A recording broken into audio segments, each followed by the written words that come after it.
자, 지금까지 비디오 어댑터를 만들어서 램에다가 폰트 글씨를 하나 넣어서 그걸 비디오 어댑터로 이 디스플레이 램으로 복사를 해서 명령어를 통해서 그 다음에 모니터를 통해서 글자를 하나 출력해 봤습니다. 그런데요, 이 방법은 한계가 있는 게 여러 개의 문자를 한꺼번에 출력한다든지 내가 원하는 문장, 그런 텍스트를 출력하고 싶을 때는 그렇게 그림을 하나하나씩 그리는 방식으로는 굉장히 힘듭니다. 컴퓨터는 문자를 표현하기 위해서 문자 코드를 씁니다. 그 중에서 가장 기초적이고 대표적인 게 아스키 코드라는 게 있는데요. 이 아스키 코드는 7비트 혹은 8비트로 128개에서 256개의 문자를 나타낼 수 있는 문자 코드 체계입니다. 우리 CPU에서는 이 8비트짜리 아스키 코드를 쓸 거예요. 8비트짜리 아스키 코드는 확장 아스키 코드라고 하거든요. 아스키 코드를 보면 이렇게 다음처럼 이렇게 문자에 해당하는 특수 문자나 알파벳이나 숫자에 해당하는 특수 기호에 해당하는 헥스 코드들이 부여되어 있고요. 거기에 해당하는 문자들이 있습니다. 아스키 코드 자체가 폰트 그림은 아니니까요. 자, 다음처럼 그림을 하나 갖고 왔습니다. 얘는 256 픽셀 가로가 그리고 세로가 256 픽셀이에요. 예를 들어서 D라는 캐릭터를 표시하기 위해서 8 곱하기 8 픽셀을 사용하는 폰트 그림이에요. 자, 이 그림을 갖다가 이걸 그대로 이용해서 아스키 코드랑 대응시켜 주려고 합니다. 그런데 컴퓨터는 이렇게 저희가 만든 CPU에서는 얘네들이 2D로 되어 있단 말이죠. 예를 들어서 D라는 캐릭터를 보면은 2D로 되어 있는데 이런 방식으로는 램에서는 순차적으로 하나하나씩 주소에 있는 픽셀 값을 갖고 오기 때문에 이런 식으로 2D 룩업을 못해요. 그래서 다 1차원적인 그림의 형태로 나타내 줘야 되거든요. 자, 그러기 위해서 코드를 하나 갖고 왔는데요. 이 코드가 하는 일은 되게 간단합니다. 그림을 하나 읽어와서 변환하는 겁니다.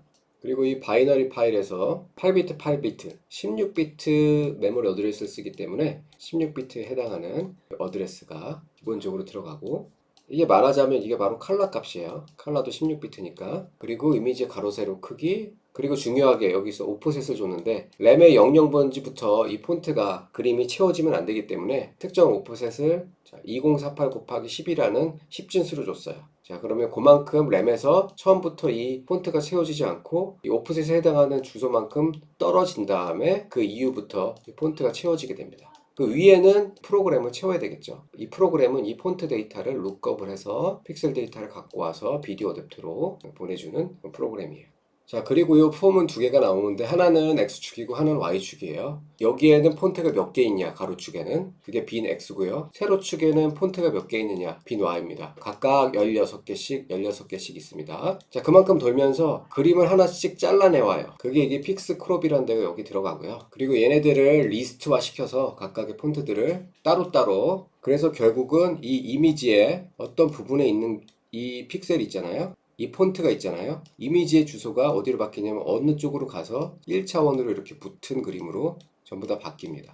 모든 폰트의 순서대로 0번부터 255번까지 2D가 다 1차원의 납작한 배열로 다 바뀌는 거예요.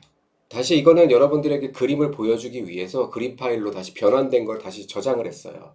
자, 이 원본 그림이 이렇게 바뀌었습니다. 각각의 모든 폰트 블럭들이 2차원에서 다 1차원으로 바뀐 겁니다. 자, 이런 식으로 저장해야 하지만 램에다가 이렇게 순차적으로 폰트 정보를 저장할 수가 있기 때문에 이렇게 저장했습니다. 자, 그런 코드를 만든 거예요. 물론 그림을 저장한 건 아니고 바이너리 파일을 저장한 거죠. 자, 그 다음에요. 폰트 그림은 아스키 코드에 대응됩니다. 아스키 코드의 순서대로 대응돼요. 그래서 제가 2048 곱하기 10배만큼의 오프셋을 띄웠어요. 이 얘기는 뭐냐면 우리가 16비트가 하나의 워드잖아요. 이거는 바이트 기준, 그러니까 8비트 기준이기 때문에 여기서 나누기 2를 해줘야 됩니다. 그러면 12040에 오프셋이 있는 거예요. 램의 00번지로부터 12240 오프셋이 있는 겁니다. 그러니까 12240번지부터 폰트를 채우면 된다는 거예요. 그래서 램에 들어가서 프로그램을 채웠어요. 콘텐츠를 한번 보면은 다음처럼 이렇게 채워져 있습니다. 자, 1240번지의 오프셋은 16진수로 표시되면 어떤 숫자일지 한번 볼게요. 10240 2800번지부터 폰트가 채워진다는 걸 알 수가 있어요. 이걸 로드해보면 램의 프로그램과 폰트 데이터를 미리 로드한 상태이기 때문에 2800번지를 한번 살펴보겠습니다. 자, 여기부터죠. 여기부터 폰트가 시작되는 구역입니다. 예상대로 이 FFF 칼라 하얀색 값이죠. 이런 것이 폰트 순서대로 채워져 있을 거라고 추측할 수가 있어요. 자, 실제적으로 컴퓨터에서 제가 폰트와 텍스트를 출력해 봐야지 이 폰트가 제대로 저장되어 있는지, 그리고 텍스트를 출력하는 프로그램이 제대로 만들어져 있는지 알 수가 있겠죠. 자, 텍스트를 출력하는 프로그램은 전에 만들었던 프로그램과 정확하게 똑같습니다. 단순히 여러 번 복사해서 여러 개 글자를 출력하도록 하고, 한 글자를 출력하고 종료하는 대신에 다음 문자를 출력하는 프로그램에 있는 번지로 바로 점프 뛰게 한 겁니다. 그렇게 10글자, 20글자를 점프 뛰면서 똑같은 프로그램을 계속해서 실행하고 마지막이 됐을 때 종료하도록 했어요. 우리 컴퓨터는 처음에 00번지부터 시작하죠. 자, 여기서 보면 알 수 있는 거는 6000번지에는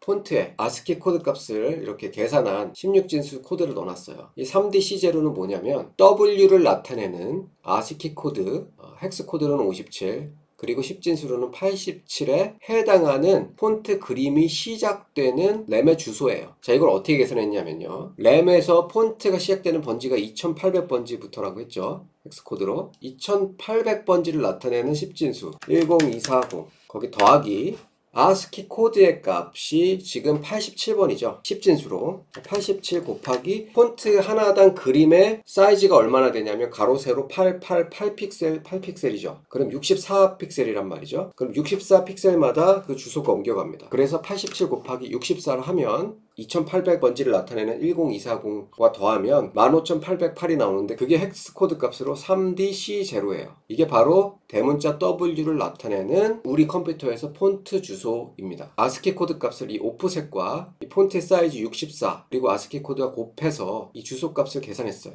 이게 바로 저번에 문자를 하나 출력하기 위해 썼던 코드죠. 거기서 바뀐 거는 요 내용물들이 바뀐 거예요. 많은 데이터와 프로그램이 들어가기 때문에 이제 80번대에서 6000번대로 다 바꿨고요. 그래서 6000번, 6001번, 6002번, 6007번까지 이 변수를 저장하고, 거기에 해당하는 자 폰트 시작 위치도 이 헥스 코드 2800 더하기 아스키 코드 값 곱하기 아스키 코드 값 곱하기 이거 다 헥스 코드입니다. 64픽셀에 해당하는 헥스 코드 값 40, 요걸 곱하면은 256개 아스키 코드의 값들이 다 여기 나옵니다. 그리고 또 바뀐 부분은 화면에서 어떤 특정 위치가 계속 문자가 이렇게 찍히면서 옆으로 8픽셀씩 이동해야지 다음 문자가 찍히잖아요.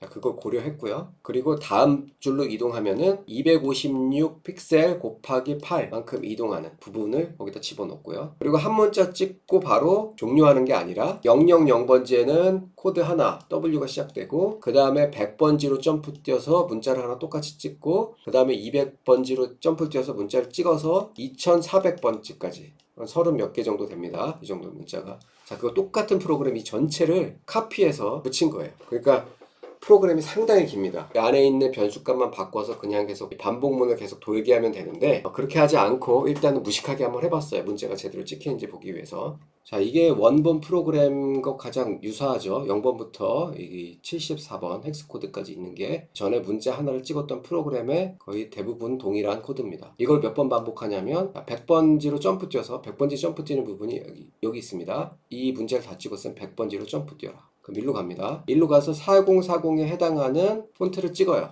이거는 소문자 A입니다. 자, 이걸 찍고 다시 200번지로 이동합니다. 그래서 200번지에 있는 4240에 해당하는 문자를 찍고 옆으로 또 한 칸 가서 또 4140에 해당하는 문자를, 자 300번지로 점프 뛰라니까 여기서 4140에 해당하는 폰트를 찍고요. 그 다음에 또 400번지 이런 식으로 자 100번지씩 이동하면서 어디까지 가냐면 쭉쭉쭉쭉쭉 가서 2400번지까지 갑니다. 여기 점프 뛰는 조건 분기가 있는데 여기서는 2474번으로 가래요. 문제를 다 찍었으면 2474번지가 여기입니다. 여기에는 점프로 뛰는 곳이에요. 점프로 또 어디로 뛰라고 하냐면 2474번지를 뛰래요. 끝나는 겁니다. 프로그램이. 그리고 두 번째 줄에는 이건 두 줄짜리 텍스트인데요. 처음에는 화면이 0000부터 시작해서 두 번째 찍을 때는 8칸 움직이고, 그리고 세 번째 글자 찍을 때는 10 헥스코드죠. 16칸을 이동하고, 그래서 문자를 하나씩 찍어주다가 0F00번지에서 3380에 해당하는 문자에 이르르면 78이라고 돼 있죠. 자, 78에 해당하는 공백만큼 이동해서 문자를 그린 다음에 다음 번지로 점프 뛸 때는요, 1000번지로 점프 뛸 때는 화면의 시작 위치가 0800부터 시작합니다. 8줄 아래로 내려가서 쭉 이동한 다음에 이쪽으로 내려가서 8픽셀 아래로 뛰어서 그 다음 줄의 첫 번째부터 다시 시작합니다. 두 번째 줄의 첫 문자가 찍히죠. 1100번째에서 두 번째 줄의 두 번째 문자를 찍을 때는 800에서 8칸만 더해주면 되니까 808번지가 됩니다. 그렇죠. 시작 위치가. 거기에 해당하는 문자는 4200에 해당하는 아스키 문자고요. 거기서도 다음으로 1200번지 문자로 다 점프 뛰라고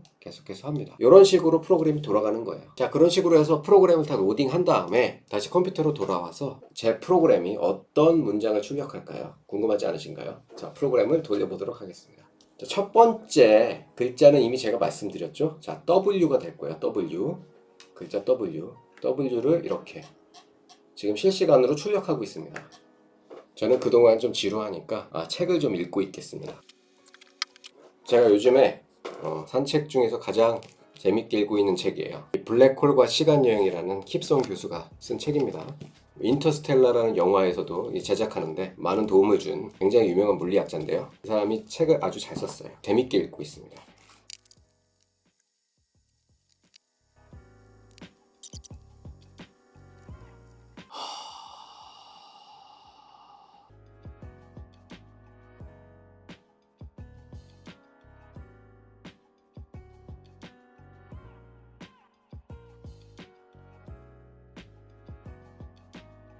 이 지루하면 시간이 안 가요.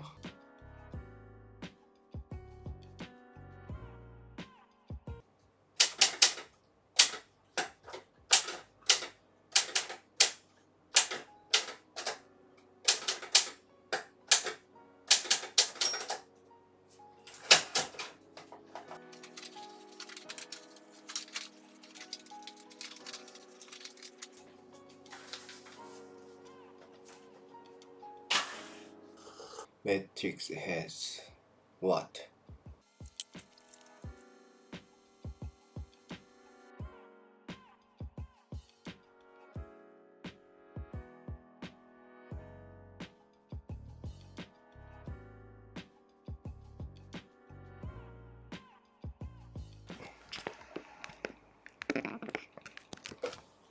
자, 프로그램이 다 돌아갔네요. 나온 거 보니까 Wake up Neo, The Matrix has you 이렇게 나왔네요. 자, 매트릭스에서 나왔던 네오가 가지고 있던 컴퓨터에서 나온 메시지의 일부죠.